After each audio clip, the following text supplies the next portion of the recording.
This is Wake Up and Lead, a daily podcast where ambitious young professionals learn to lead themselves. I'm your host, Hampton Dortch. Today, we're talking about our futures. Here is the key to being gritty. There's a book behind me. Let me move out of the way. It's right there.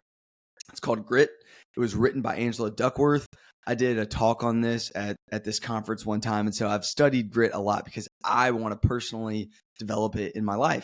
Grit, a good definition for it would be passion and perseverance for a long period of time. Anybody can be passionate about something. Anyone can persevere, but can you combine those two things for a long period of time? That is what grit is, and very few people have it. And so Angela Duckworth gives this equation. She calls it, I believe it's the grit equation. And man, I've used this a lot. It's been really helpful for me. Here's what she says. It's talent times effort equals skill. And then skill times effort equals achievement. I'll say that one more time. Talent times effort equals skill. And then skill times effort equals achievement. So if you have talent times effort and then right below it, skill times effort, what do you notice?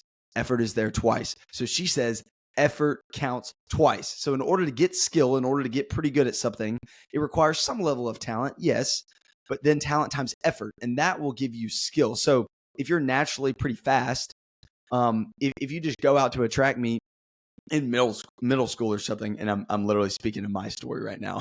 In middle school, you might be really good because nobody's really training. But when you get to high school, at some level, if you want to be really good, you've got to put in some effort and practice. So that would be talent times effort, which gives you skill, and then you're skillful.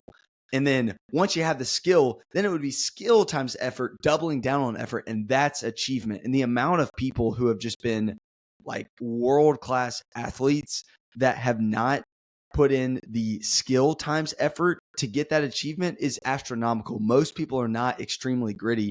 And so she says that effort counts twice. So for you may not be the LeBron James of whatever it is that you do. You may not be that world-class talent. Most people never are, but also most people never really prioritize effort. And so for you, if you can just master the art of effort, of trying harder, it's going to go a really long way for your future. Now, people often say work smarter, not harder. And I think that's really, really important. So often people work really hard all their lives and they weren't really working that smart. And so that's an element as well. But I don't think you can work smart until you learn to work hard. And so I always been to the side of make sure you know how to work hard first, and then you can start thinking about working smart.